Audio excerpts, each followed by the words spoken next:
I don't know about you, but I love Christmas, and what better way to get into the holiday spirit than with some video games? Here are 10 of the best Christmas games to play this year. First up, we have Batman Arkham Origins. This was a bit of a black sheep in the franchise when it came out. It was not part of Rocksteady's trilogy, though it was a prequel to it. It didn't have the voice talents of Kevin Conroy or Mark Hamill, but a lot of great talent did go into this game. It was also criticized at the time for not doing much to differentiate itself from Arkham City, but I don't think that's a bad thing. Arkham City is one of the best superhero games ever made, and just having more of a good thing is nothing to complain about. Now, this game is in fact a Christmas game. It takes place on Christmas Eve and goes into the early morning of Christmas. The villains of Gotham City are at it once again, and it's up to you as Batman to take them down.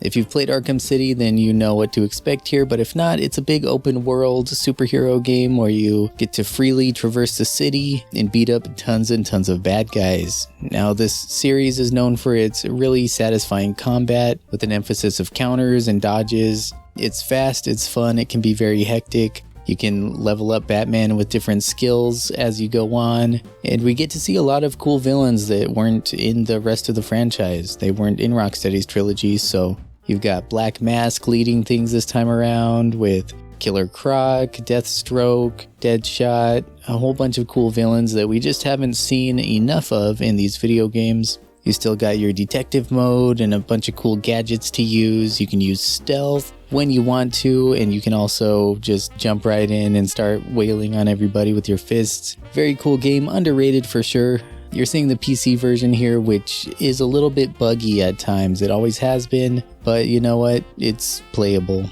and it's a good time.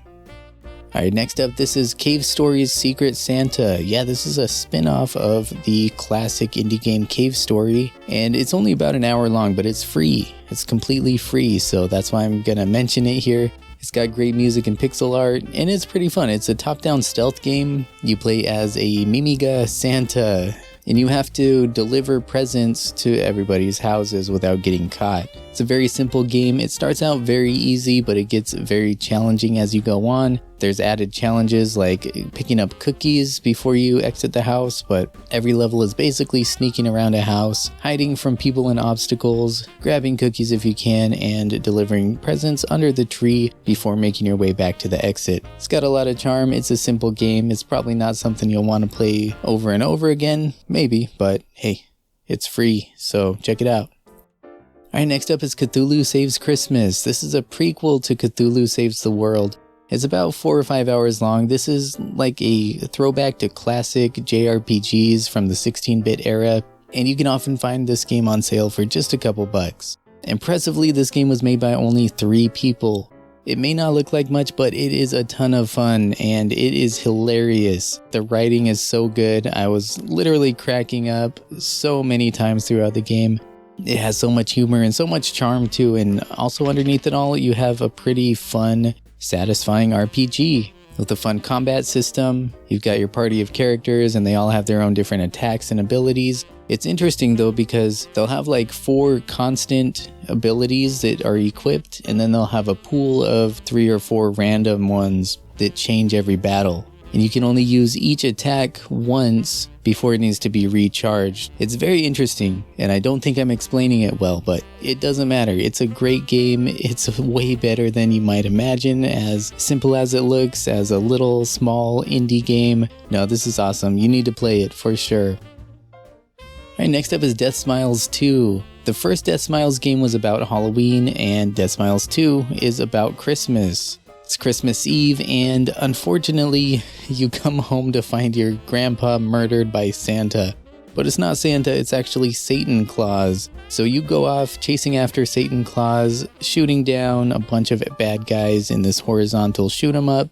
If you played the first Deathsmiles, you know what to expect here. You get to play as one of several characters. Each has their own sort of shot patterns and stuff. Again, it's a very accessible shooter. Has multiple game modes with multiple difficulties. The arcade mode is super hard, but doable. You can lower down the difficulty in the setting that's made for the home. You also get a version that looks very nice in widescreen and has added cinematics, added characters, added stages, and it's just very festive and fun. It's I would kind of call it a cute 'em up, except there's some dark looking stuff in here too. There's zombies and a little bit of creepiness. People tend to not like this one as much as the first game, partly because of the switch to 3D, and it didn't bother me. The thing that occasionally bothered me was just that sometimes there are things in the background that come into the foreground when you don't expect it or don't notice it. Threw me off a little bit, but you get used to it.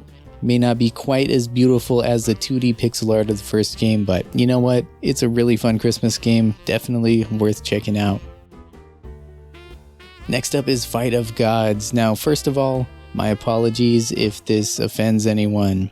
Alright, so this is a fighting game that lets you play as gods and spiritual figures from different religions. It's not totally a Christmas game, but what other game lets you play as Jesus and Santa and have them fight over Christmas together? Jesus is like, give me back my birthday, and Santa's all like, come at me, bro. I don't know, I think it's pretty funny. Again, this is a small little indie game. It's a little rough around the edges. I don't think it's going to be getting any awards, but it's kind of fun, especially with friends. So again, you can often find it on sale for just a couple bucks.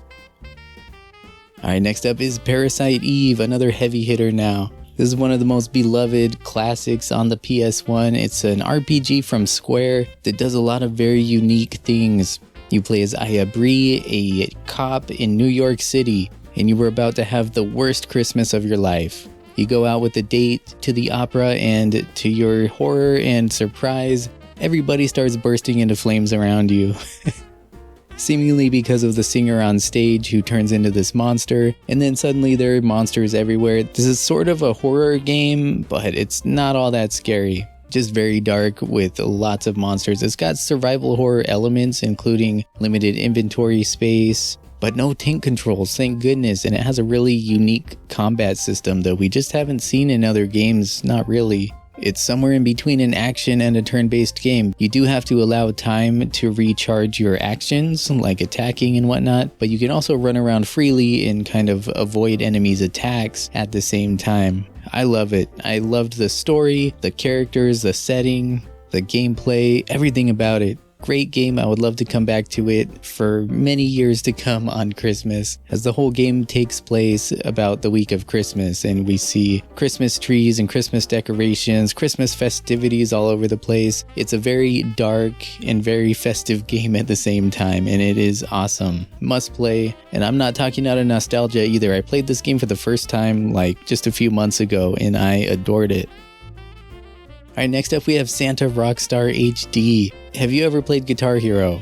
That's exactly what you're getting in this game. Only you play as a metalhead version of Santa who plays electric guitar as he rides his sleigh through town with his reindeer, and he just jams out to Christmas songs. There's, I think, 12 songs in the game, and they're all very nice rock renditions of Christmas classics. You can play the game with your keyboard, which I was doing with some challenge. Or you can use a Guitar Hero or Rock Band controller, supposedly. Cool little game. Again, get it for a couple of bucks and have some fun. Get into that holiday spirit. Alright, next up we have Snatcher, the classic Konami game from the mind of Hideo Kojima, creator of Metal Gear, and you know Kojima, everybody does. But this game is actually, it seems to be part of the Metal Gear universe, and there's references to Metal Gear. You have a tiny little Metal Gear companion who follows you around and helps you out. This is another one where I'm totally not blinded by nostalgia here. I just played this game this year for the first time, and I got surprisingly sucked into this thing. The story is so good. It's an adventure game. You're not freely moving your character around. No, your actions are all determined by text. You play as a detective who is trying to investigate and take down these Snatchers, which are these robots who abduct humans, kill humans, and then impersonate humans. Nobody knows who these Snatchers are. They look just like people. So you're trying to get to the bottom of this and identify them and basically take them down, save humanity. It's set in this futuristic cyberpunk world, and it feels like a mix between Blade Runner and the Terminator. The story is so well written, it's hilarious sometimes it's aware that it's a game, other times it'll shock you, other times it gets really intense with the music, things get really creepy and unsettling at times, but it's just so compelling, and it's crazy because this is not the type of game I would normally gravitate towards or even get very interested in. But no, this thing sucked me in, and I can see why it's such a cult classic. Again, this game takes place around Christmas, and so you'll go downtown into the city and you'll see Christmas trees in the background and even a Santa Claus, and there's Christmas music playing. It's pretty cool, so if you're looking for something a little bit different, check it out. Alright, the biggest game on the list, Spider-Man Miles Morales.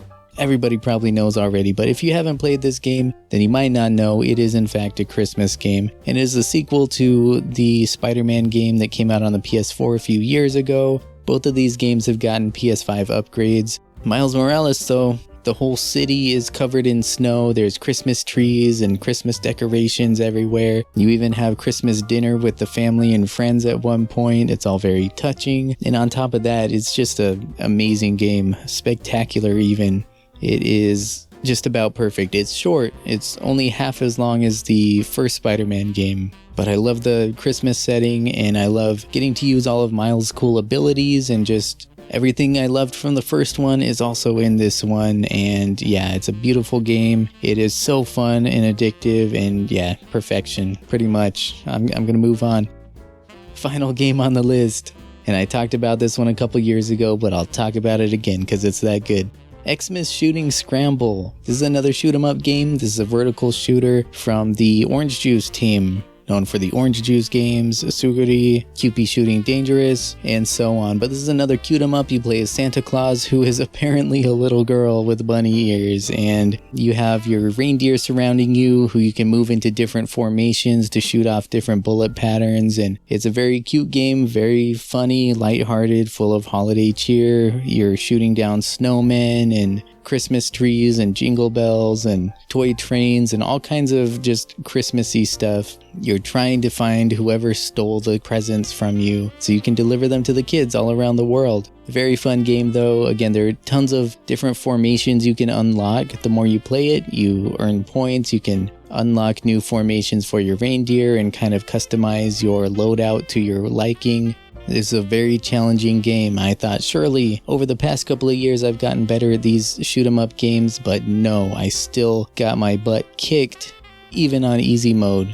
I am ashamed. Anyways, great game though, just super adorable and very fun and very challenging. Don't let looks deceive you here. It's a tough one, but worthwhile. And only a couple of bucks usually. So there we go. Those are my 10 picks of great games to play this Christmas. It's not definitive, of course. I haven't played every game out there. Let me know what games I missed. Do you have any great picks for good Christmas games? Maybe I'll talk about them next year. I appreciate you watching. You have a Merry Christmas, Happy Holidays, whatever you celebrate. Have a good one. I'll see you next time.